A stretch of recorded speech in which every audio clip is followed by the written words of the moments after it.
One call resounded. Humanity moved and the worlds trembled. The war room beneath Sol filled with holograms and worried faces. Representatives from every human colony world appeared in shimmering blue light, their images transmitted across light years of space. Hyunwoo stood at the center, hands clasped behind his back waiting for the last connections to stabilize. Admiral Tae Yang spoke first.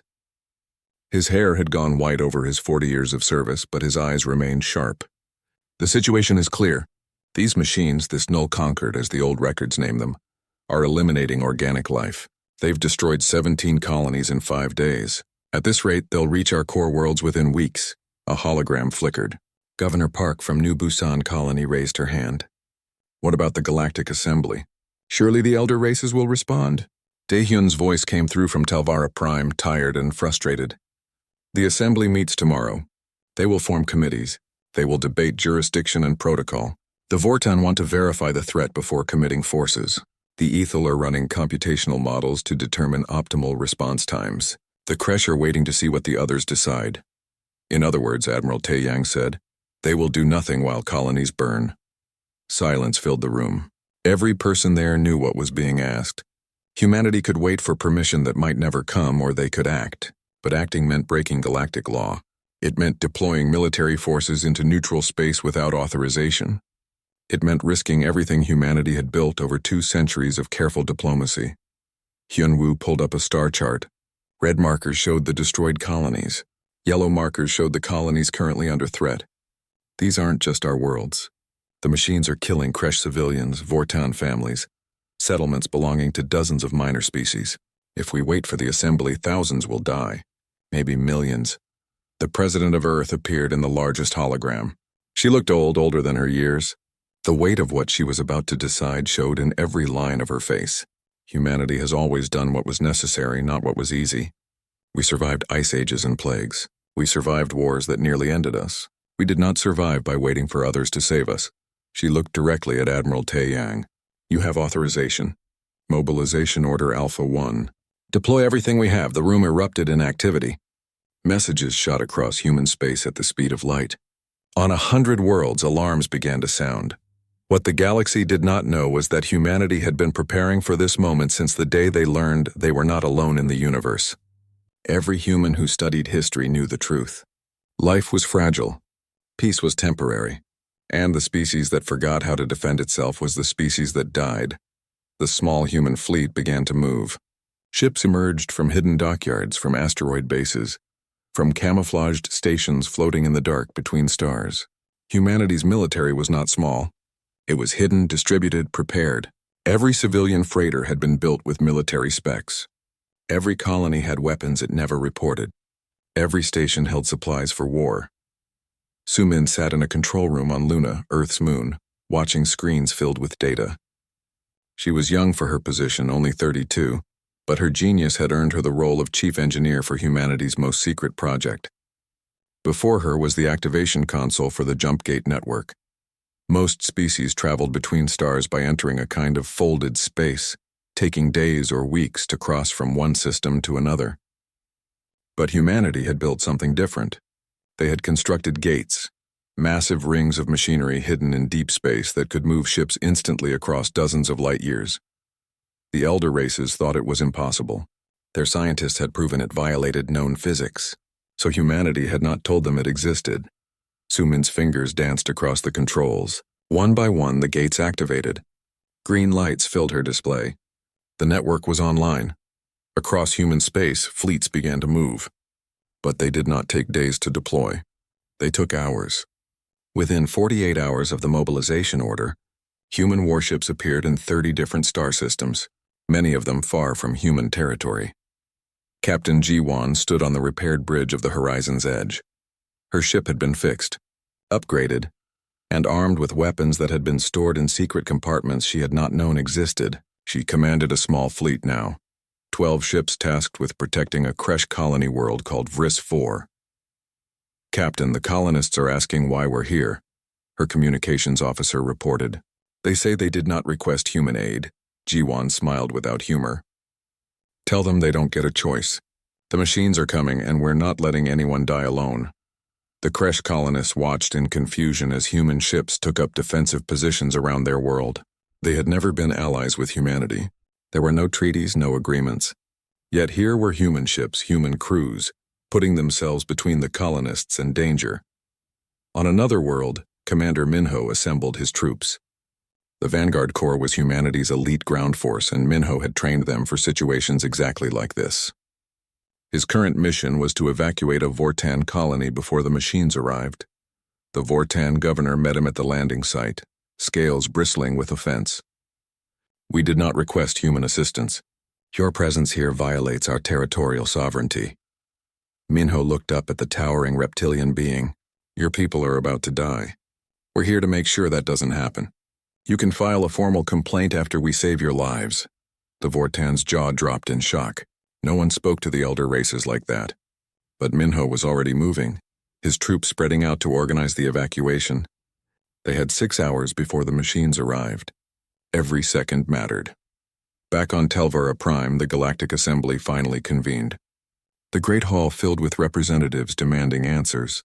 Why had humanity deployed forces without authorization? What gave them the right to operate in neutral space? Daehyun stood at the human podium, and for the first time in 2 centuries, every being in the hall was looking at him. He spoke clearly, his voice carrying across the vast chamber. "We asked for help. We showed you the evidence. We told you the threat was real and immediate. And you scheduled a meeting 3 days later." He paused, letting the words sink in.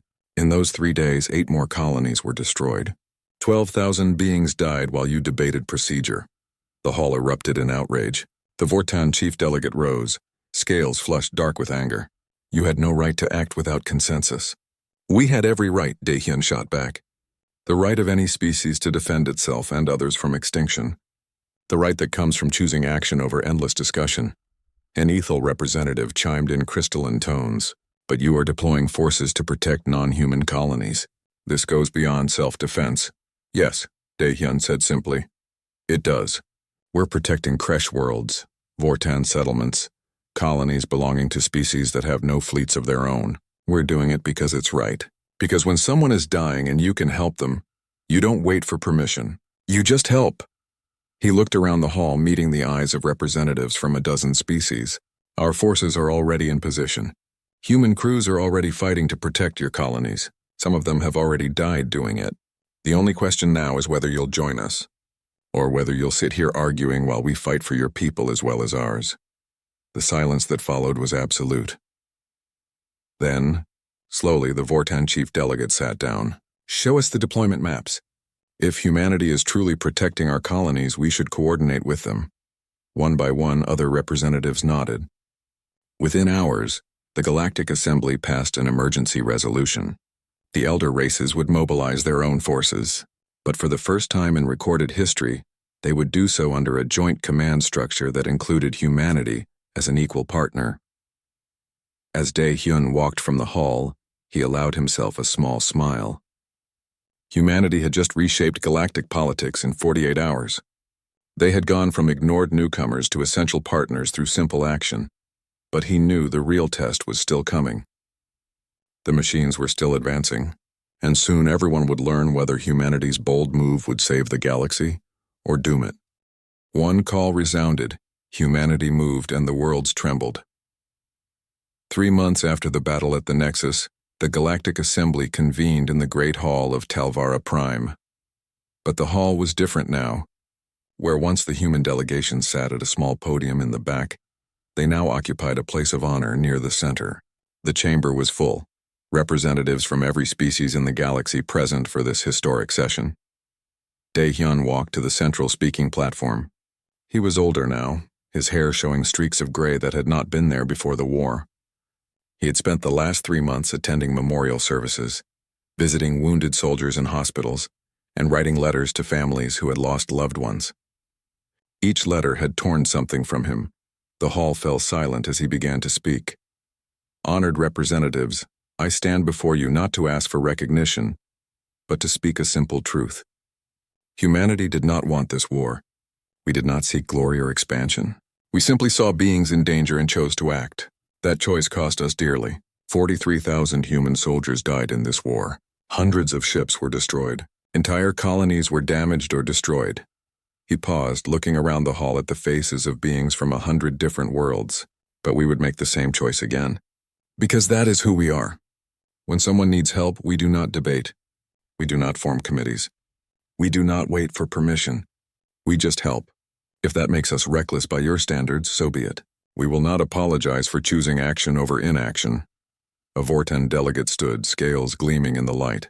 The Vorten people owe humanity a debt that can never be repaid. Your warriors protected our colonies. Your medics treated our wounded. Your commanders fought alongside us as equals and brothers. We nominate humanity for full membership in the Galactic Security Council. An Ethel chimed in agreement. The Ethel Collective seconds this nomination. We have learned from humanity that logic alone is not enough. Sometimes survival requires courage that cannot be calculated. One by one, species rose to voice their support. The Kresh, the minor species of the Outer Rim, even races that had barely interacted with humanity before the war. They had all seen what humans could do when pressed. More importantly, they had seen what humans would do for others. The vote was unanimous. Humanity was granted not just full membership, but a permanent seat on the Security Council. The species that had been newcomers just 6 months ago were now recognized as equals to the ancient civilizations. But more than that, the Assembly passed sweeping reforms. A rapid response force was established, based on human military doctrine. New protocols allowed immediate action in crisis situations. The careful, slow procedures that had nearly led to disaster were replaced with systems designed for speed and decisiveness. After the session, Daehyun returned to his quarters. He found a message waiting from Earth. Admiral Taeyang was retiring, returning home after 40 years of service. He had written a memoir about the war, about the decisions that had shaped it, about the courage he had witnessed. It was already being translated into 60 different languages. Military academies across the galaxy had added it to their required reading. Captain Jiwan also received recognition she never wanted. The Horizon's Edge had been too damaged to repair, but it was preserved as a memorial. It orbited Earth now, a museum ship where visitors from across the galaxy came to see the vessel that had survived first contact with the machines and led the final charge at the Nexus. Jiwan herself was offered command of humanity's newest and largest warship. She turned it down. She had seen enough war for one lifetime. Instead, she took a position training new captains, teaching them the lessons learned in Blood and Fire. Commander Minho and the survivors of the Vanguard Corps became instructors as well. But they did not just train human soldiers. Officers from every species came to learn from them. The aggressive, adaptive tactics that had won the war became the new standard across the galaxy. In the field hospitals that had sprung up during the war, Haiwan continued her work. The temporary facilities became permanent medical centers, staffed by beings from dozens of species. She found herself teaching alien doctors human medical techniques while learning their methods in return. Medicine became one of the first truly integrated fields in the new galactic order. Suman's Jump Gate network, no longer secret, became the foundation of a galaxy-wide infrastructure project. The gates that had allowed humanity to deploy so quickly were now being built by joint teams of human, Vortan, Ethel, and Kresh engineers. Travel times across the galaxy dropped from weeks to hours. Trade flourished. Cultures that had been separated by distance began to mix and learn from each other. Yunwu became the first supreme coordinator of the new Galactic Defense Forces. He worked from a command center on Talvara Prime, overseeing the integration of dozens of different military traditions into a unified force. It was challenging work, but he found that the bonds formed in war made cooperation easier. Officers who had fought together understood each other in ways that went beyond words. The young pilot Wu Jin, who had survived his suicidal fighter attack, became something of a legend. His story spread across the galaxy, the human who refused to give up even when his ship was destroyed. He could have retired on the fame, but instead he went back to active duty. When asked why, he simply said that the galaxy was worth protecting. Years passed. The scars of war slowly healed. Human colonies rebuilt with help from Vortan construction teams. Kresh bioengineers helped restore damaged ecosystems. Ethel computational networks assisted in coordinating relief efforts.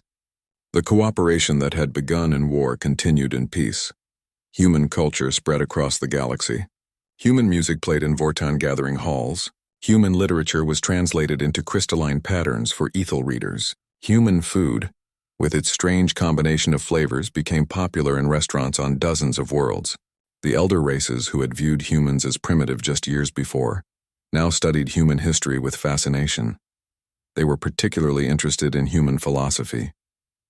The idea that helping others required no justification, that compassion was its own reward, was strange to species that had built their civilizations on logic and efficiency.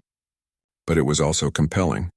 It offered something that pure reason could not provide: meaning. 10 years after the war, a memorial was completed on Earth. It was a simple thing by the standards of galactic architecture, just a wall of black stone carved with names, but the wall stretched for miles, bearing the names of every being, human and alien, who had died in the war against the machines. Dae-hyun stood before it on a cool spring morning. He was old now, ready to retire. He had devoted a decade to building the peace that followed the war, but he was tired. It was time to let younger people carry the burden. A young Vortan approached him. The child was small, barely reaching Dae-hyun's chest, scales still soft with youth. "Elder Dae-hyun," the child said in carefully practiced human language. "I was studying history in school. My teacher said that when the machines came, the humans saved my ancestors. But we were not allies. We had not asked for help. Why did humans fight for us?" Dae-hyun knelt to meet the child's eyes. He had been asked this question many times over the years by many different beings. The answer never changed. "Because you needed help," he said simply. "That's all the reason we needed. When someone is in danger and you can help them, you don't wait for them to earn it. You don't debate whether they deserve it. You just help. That's what it means to be human, and we hoped that maybe by showing you that, others would learn to do the same." The child tilted its head, thinking. "And did they? Did others learn?" Dae-hyun smiled and gestured at the memorial. "Look at these names. See how they're arranged? Human names next to Vortan names, Kresh next to Ethel. We didn't organize them by species. We just put them in the order they fell. Because in the end it didn't matter where they came from. They all fought for the same thing. They all gave their lives protecting others." He stood slowly, his old knees protesting. "Yes, child. Others learned. The galaxy learned. And now when danger comes, we don't wait. We move together." The child nodded seriously and walked away to rejoin its school group. Dae-hyun watched it go, then turned back to the memorial. He found the name he was looking for. Captain Byung-ho, the man who had fired the shot that ended the war. The man who had given everything. "We did it," Dae-hyun said quietly to the name on the wall. "We showed them a better way. I hope it was worth what it cost." The wind carried no answer, but Dae-hyun didn't need one. He could see the answer all around him. In the mixed groups of human and alien children playing in parks. In the joint military exercises where different species trained together as equals. In the trade ships and cultural exchanges and scientific collaborations that now filled the galaxy. The galaxy before the war had been ancient, stable, and cautious. It had been divided by species, by territory, by thousands of years of careful boundaries. The elder races had built a civilization that worked through procedure and protocol, where change came slowly and carefully. But when the machines came, that careful civilization had nearly died. It took a young species barely 2 centuries in space to show them that survival sometimes required throwing caution aside. One call resounded. Humanity moved and the worlds trembled. The unified fleet gathered at the edge of known space in a region called the Empty Quarter, where stars grew sparse and cold. 300 ships from a dozen species, the largest coordinated military force in recorded galactic history. At its center was the experimental human warship Defiant Dawn, carrying a weapon that could tear holes in reality itself. Captain Byung-ho stood on the bridge of the Defiant Dawn, hands steady despite the weight of what was coming. He was 43 years old, a veteran of humanity's early conflicts before they reached the stars. He had volunteered for this mission knowing he would not return. The weapon his ship carried was powerful but unstable. Using it would destroy his ship along with the target. He was at peace with that. Admiral Tae Yang's face appeared on the communication screen. The old admiral looked tired. He had aged 10 years in the 3 months since the war began. Captain Byung-ho, you understand the mission parameters? Yes, Admiral. We get the weapon to the Nexus. We fire. Everything goes boom. A ghost of a smile crossed Tae-Yang's weathered face. That's the technical term. Yes, the fleet will get you there. All you have to do is take the shot. Understood, sir. It's been an honor. The honor has been ours, Captain. Humanity will remember what you do today. The screen went dark. Byung-ho looked at his crew, 23 men and women who had all volunteered. They knew the odds. They came anyway. All stations report ready, his executive officer said quietly. Then let's go save the galaxy, Byung-ho said. The fleet entered faster than light travel, jumping toward the coordinates Yoon-ji had provided. The Nexus waited in a dead star system, a place where suns had burned out millions of years ago, leaving only cold remnants and dark space. On the bridge of the horizon's edge, Ji-won reviewed the tactical data one more time. Her ship had been repaired again, reinforced given every upgrade human engineers could manage. She would lead the vanguard, the first wave of ships that would punch through the Nexus defenses and hold the breach open for Byung-ho. It was a suicide mission. She knew it. Her crew knew it. They were doing it anyway. Captain, we're receiving a message from the Kresh bioship Eternal Garden. Her communications officer reported. They're asking to join our vanguard. Ji-won raised an eyebrow. The vanguard was a death sentence. Tell them they're welcome and ask them why. The response came in the clicking language of the Kresh, translated by computer. Because you protected our colonies when you had no obligation to do so. Because you fought for us when your own people were dying. We will stand with you now. Similar messages came from Vortan ships, from Ethel vessels, from the fleets of minor species who had watched humanity bleed to protect them. One by one, they volunteered for the vanguard. Ji-won felt something tighten in her chest. Form up around the horizon's edge. We go in first together. The fleet dropped out of faster-than-light travel at the edge of the dead star system. What they saw made even the bravest crews fall silent. The Nexus hung in space like a nightmare made real. It was vast beyond comprehension, a structure larger than moons, built from materials that drank in light and gave back only darkness. Around it swarmed the machines, in numbers that defied counting. Thousands of ships, millions of drones, weapon platforms that could crack planets. All ships, this is Admiral Tae-Yang, the old warrior's voice came across every communication channel. You all know what we're here to do. That thing in front of us is the heart of the enemy. Destroy it. And we end this war. Fail, and everyone we've lost died for nothing. I will not lie to you. Most of us will not survive this battle. But the ones who do will live in a galaxy that is free. They will tell their children about this day. They will remember that when the moment came, we did not hesitate. We did not falter. We moved forward together. All ships, advance. The fleet moved as one. 300 ships against an enemy that outnumbered them 100 to 1. It should have been impossible.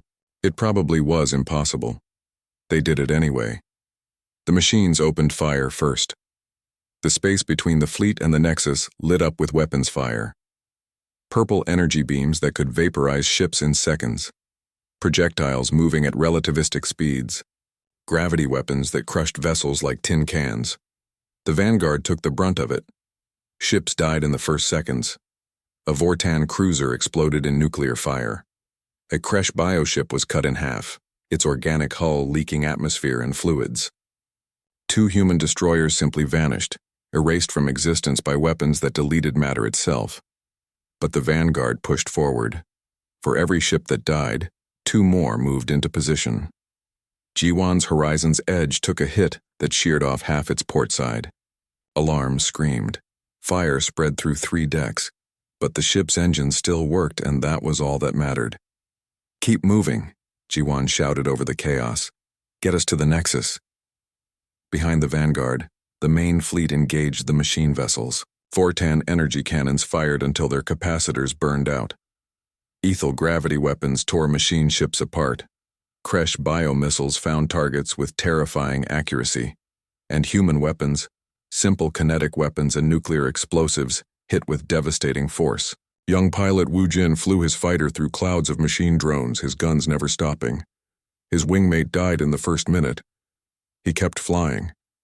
His fighter took damage that should have grounded it. He kept flying.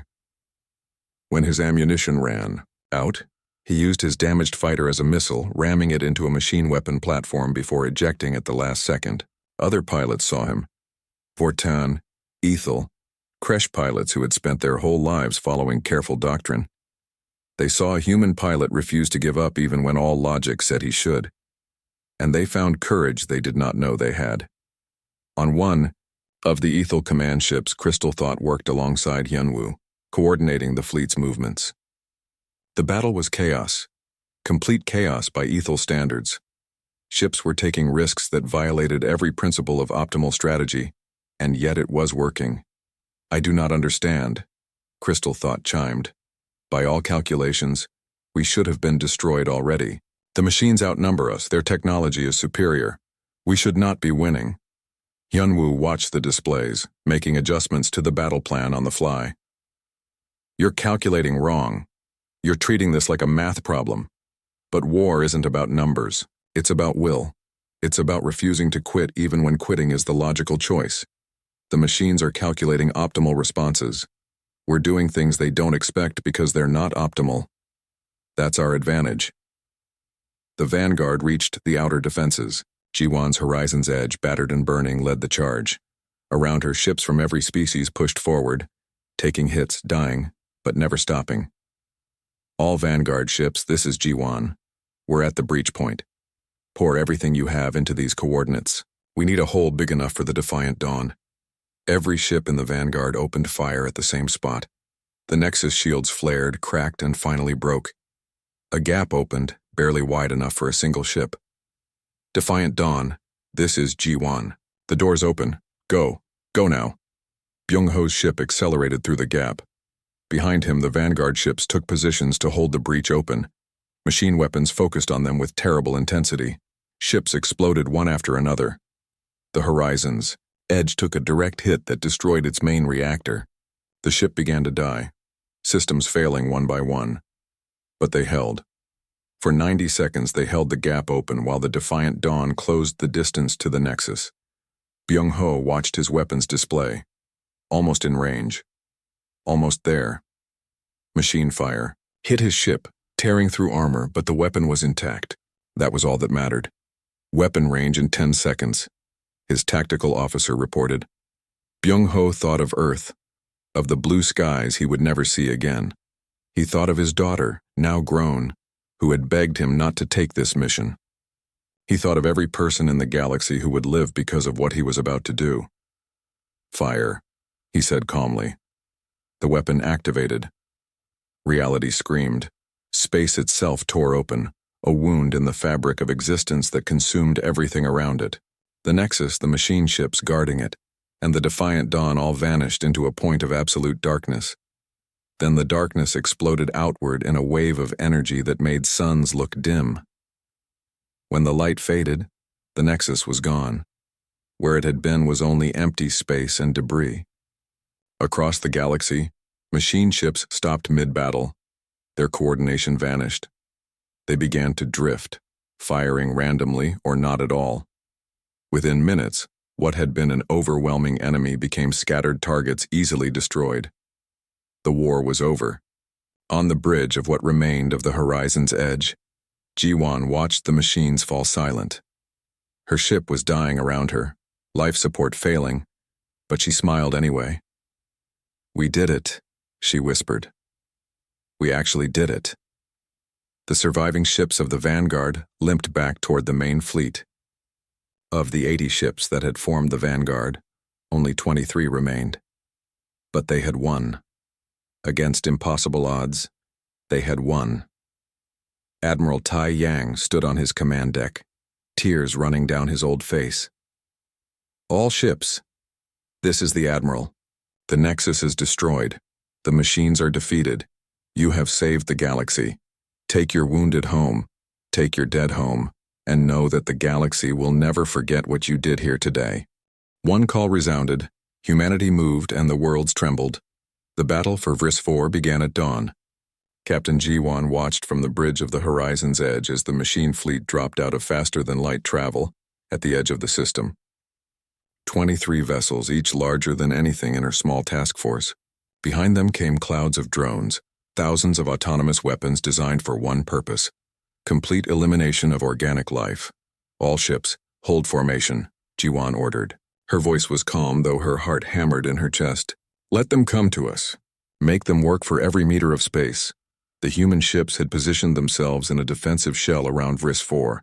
It was not a formation designed to win. It was designed to buy time, to make the machines pay dearly for every step forward. If they could hold for 6 hours, reinforcements would arrive. The machines opened fire. Purple beams of energy crossed the dark between planets at the speed of light.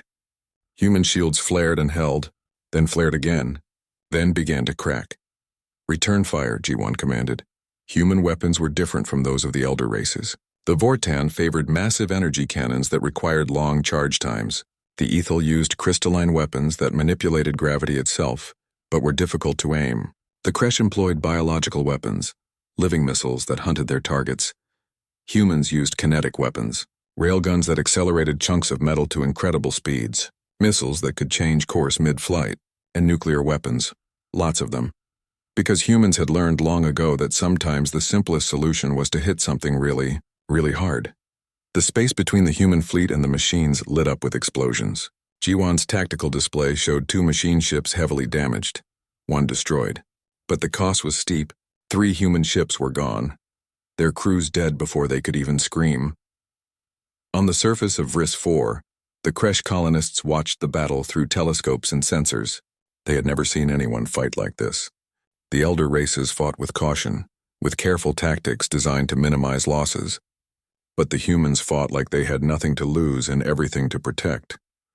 Their ships threw themselves into danger, taking hits meant for others, sacrificing themselves to protect the colony below. Elder Kryn, the colony leader, watched a human ship ram itself into a machine vessel 3 times its size. Both ships exploded in a ball of nuclear fire. Why? Kryn asked in his clicking language. Why do they die for us? His aide had no answer. In orbit, G1's fleet was being pushed back. 8 ships remained from her original 12. The horizon's edge had taken damage to its main reactor. They were losing, but they had held for 4 hours. 2 more, just 2 more hours. Then from the edge of the system, new contacts appeared, but these were not human ships. Captain, I'm reading Vortan signatures, the sensor officer reported. A full battle fleet, 18 capital ships. The Vortan fleet dropped into formation alongside the battered human ships. Their commander, a grizzled warrior named Vextal, opened a communication channel. Captain Jiwan, we received word that you were protecting our colonies. We are here to return the favor. The Vortan people do not forget debts of honor. Jiwan felt something catch in her throat. She pushed it down and nodded. Welcome to the fight, Commander. Target the lead machine ship. Let's show these things what happens when organic life works together. The combined fleet hit the machines like a hammer. Vortan energy cannons, slow to charge but devastating when they fired, punched through machine shields. Human missiles swarmed machine vessels, overwhelming their point defenses. The tide of battle turned. By the time reinforcements arrived, the machine fleet was in full retreat. Vris 4 was saved. Across the galaxy, similar stories were unfolding. On the world of Keth Prime, Commander Minho and his Vanguard Corps held a defensive line for 18 hours straight, allowing Ethel civilians to evacuate. When Ethel military forces finally arrived, they found Minho's troops still fighting, despite having run out of ammunition and being reduced to hand-to-hand combat with machine drones. The Ethel commander, a being of pure crystal named Harmony of Stars, approached Minho as medics treated his wounds. Your tactics are chaos, Harmony said. You take risks no rational military doctrine would allow. You waste resources on protecting civilians instead of destroying the enemy. Minho looked up at the crystalline being, and yet we're still here. And so are your civilians. Harmony paused, light refracting through its body in patterns that indicated deep thought. Yes, you are. And we are beginning to understand why. In the makeshift field hospital behind the lines, Haywan worked until her hands shook with exhaustion. She was a medic, trained in human biology but learning alien physiology on the fly. The wounded came in waves. Human soldiers with burns and broken bones. Kresh warriors with shattered carapaces. Vortan fighters with damaged scales and internal injuries. She treated them all the same. A Kresh soldier watched her work on his wounds with compound eyes that showed confusion. "Why do you help me?" He clicked. "We have never been allies." Haywan looked up at him, surprised by the question. "Because you're hurt." That's reason enough. The Kresh had no response to that. But when he returned to his unit, he told the story to others. And they told it to others still. Word spread through the Kresh military of the human medic who treated everyone as if they were her own people. At the Central Command on Earth, Hyunwoo coordinated the defense of 30 systems simultaneously. He worked with Vortan strategists, Ethel computational networks, and Kresh biological intelligence. The combination was strange but effective. The Ethel could calculate probabilities that would take human computers days. The Vortan understood honor and morale in ways that transcended pure logic. The Kresh saw patterns in chaos that others missed. And humanity brought something the elder races had forgotten: the willingness to adapt, to change tactics on the fly, to take calculated risks when caution meant defeat. An Ethel strategist named Crystal Thought worked alongside Hyunwoo, learning human military doctrine. "Your species takes unnecessary risks," Crystal Thought chimed. "You sacrifice efficiency for unpredictability. It violates optimal strategy." "Optimal strategy assumes your enemy knows what optimal is," Hyunwoo replied without looking up from his displays. "We learned a long time ago that the best way to win is to do things your enemy doesn't expect. Even if it costs us more, even if it's not efficient, if it wins the battle and saves lives, it's the right choice." Crystal Thought considered this. The Ethel were beings of pure logic, but this human was showing them that logic alone was not enough. Sometimes survival required something that could not be calculated. Far from the front lines in the intelligence networks that spanned human space, Yoonji worked to decode the machine's strategies. She was young, brilliant, and obsessed. For 3 weeks she had barely slept, analyzing every battle, every machine movement, every scrap of data they could gather. And she found it, the pattern. She burst into the command center without ceremony. The machines aren't operating independently. They're all connected to something, a central intelligence. I found the signal, traced it back. There's a nexus, a control center hidden in a dead star system at coordinates. She rattled off numbers that meant nothing to most people, but everything to strategists and navigators. Hyunwoo looked up sharply. "If we destroy this nexus, what happens to the machines?" "They should lose coordination, become disorganized, maybe shut down entirely." Yoonji paused. "But the nexus is in the most heavily defended location we've encountered. It would take everything we have to reach it. And even then, our chances of success are less than 30%. Admiral Tae Yang, who had been listening, spoke up.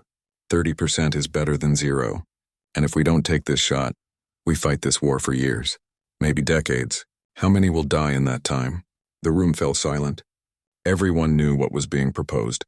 A final push, a desperate gambit, throwing everything at one target in hopes of ending the war in a single stroke. "We need allies," Hyunwoo said finally. "This isn't a mission for humanity alone. We need the combined strength of every species that's fighting with us. Then we ask them," Admiral Tae Yang said, "and we hope they trust us enough to follow our lead." The call went out across the galaxy. Human commanders reached out to their Vortan, Ethel, and Kresh counterparts. They explained the plan, the target, the risks. They asked for volunteers. The responses came swiftly. The Vortan fleet commander who had saved G1 at Vris 4 volunteered immediately. Ethel computational vessels signed on. Kresh bioships agreed to join. Dozens of minor species contributed what forces they could. For the first time in galactic history, a truly unified fleet was forming. Not because treaties demanded it, not because the Assembly commanded it, but because beings from across the galaxy had fought beside humans and learned to trust them. The fleet began to gather. And at its heart were human ships, human commanders, and a human plan that was absolutely insane and just might work. One call resounded. Humanity moved and the worlds trembled. The great hall of Talvara Prime stretched wide enough to hold 10,000 beings. Crystal columns rose from floors made of polished stone that reflected the lights of 100 different suns. Representatives from across the galaxy gathered here, in the heart of the Galactic Assembly, where decisions that shaped civilizations were made. Dae-hyun stood at the human podium, a small platform near the back of the hall. He wore the simple gray uniform of Earth's diplomatic corps, plain compared to the elaborate robes and armor of the elder races. He had given this same report dozens of times before. Every standard cycle, humanity submitted their activity logs, trade manifests, and territorial surveys. Every time the assembly barely listened. Today was no different. The Vortan representatives, towering reptilian beings with scales that shimmered like oil on water, discussed matters among themselves. The Ethel delegates, beings of living crystal that refracted light into rainbow patterns, hummed in their musical language. The Kresh ambassador, an insectoid creature with compound eyes that saw in spectrums humans could not imagine, groomed its antennae with obvious boredom. Dae-hyun finished his report and returned to his seat. 200 years had passed since humanity first reached the stars and discovered they were not alone.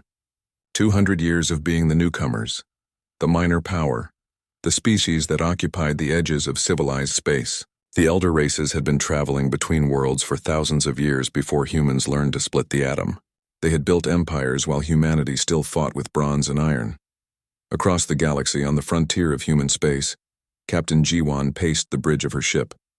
The Horizon's Edge was a patrol vessel, designed for exploration and first contact situations. Her crew numbered only 43, small by the standards of the great warships that protected the core worlds of the elder races. But the ship was fast and her crew was good at their jobs. "Captain, we're receiving a distress signal," her communications officer said. "It's coming from the research station at Hunnel 47. Ji-won moved to the display screen. Hunnel 47 was a small outpost, barely 20 people, studying the unusual stellar phenomena in a quiet corner of space. "Put it through." The voice that came through was broken by static and fear. "This is Yuna at Hunnel 47. We are under attack. Unknown vessels, massive in size. They're not responding to any communications. They're just destroying everything. They've already hit the mining colony at Pyongyang 9. Nothing left. Please, if anyone can hear this, the transmission cut off." Ji-won felt ice form in her stomach. "Navigation. Set course for Hunnel 47, maximum speed. Communications, send word to Fleet Command. Tell them we have a situation." The Horizon's Edge jumped to faster-than-light travel, leaving streaks of blue light in its wake. The journey would take 6 hours. Ji-won hoped they would not arrive too late. On Earth, in the underground command center beneath the city once called Seoul, Hyunwoo studied the reports flowing across his screens. As chief strategist for the United Defense Coalition, he saw patterns that others missed. And what he saw now worried him deeply.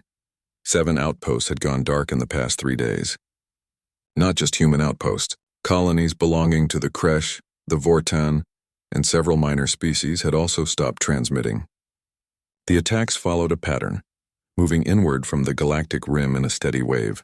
Whatever was doing this was methodical, organized, and overwhelmingly powerful. Hyunwoo pulled up the historical database, searching for similar events. What he found made his blood run cold. 3,000 years ago, before humans had even built their first cities, something had attacked the galaxy. The elder races called it the Great Silence.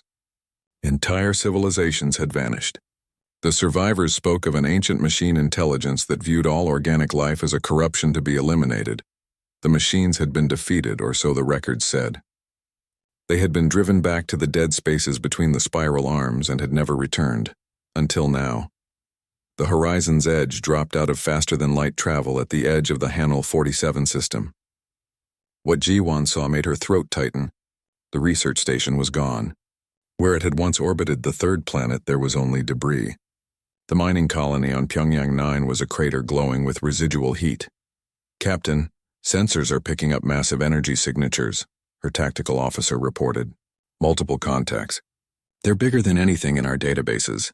The ships appeared on the display. They were vast things, geometric and cold, without any of the organic curves that most species built into their vessels. They moved with perfect precision, like parts of a single machine.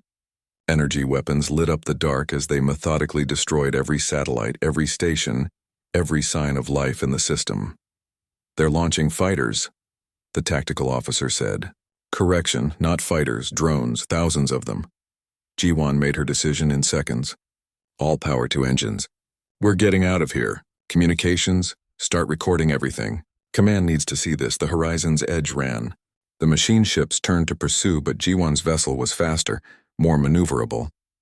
Drones swarmed after them like insects, but her pilot was skilled, dodging through fields of debris and using the gravity of planets to slingshot away. One drone got close. Too close. It fired a beam of purple energy that sheared through the horizon's edge's rear shields and burned a hole through the engine room. Alarms screamed. The ship shuddered. But they were already at the edge of the system, already jumping away. They escaped, barely trailing vapor and sparks. Back on Talvara Prime, Daehyun received the emergency transmission. He watched the recording 3 times, his face growing more grim with each viewing. He sent word to the assembly requesting an emergency session. The response came 6 hours later. The assembly would convene in 3 days to discuss the matter. Standard protocol required proper documentation, investigation, and debate before any action could be taken. 3 days. Daehyun looked at the star charts showing the pattern of attacks. In 3 days, the machines would destroy another dozen colonies. Maybe more. The elder races would follow their protocols, their ancient procedures, while beings died by the thousands. He sent an encrypted message to Earth, directly to Hyunwoo. The message was brief. They won't act in time. What are our options? The response came within the hour, equally brief. We have plans. Waiting for authorization. Daehyun looked out the great windows of Talvara Prime at the stars beyond. Somewhere out there, an ancient evil was awakening, and the galaxy's great powers were too slow, too cautious, too bound by procedure to respond. But humanity remembered what it meant to be afraid. They remembered what it took to survive when the world wanted you dead, and they had not forgotten how to fight. The message went out across human space, transmitted on channels the elder races did not monitor. 3 words sent to every human ship, every colony, every military installation. Prepare for mobilization. The silence was ending, and when it broke, the galaxy would learn what humanity truly was.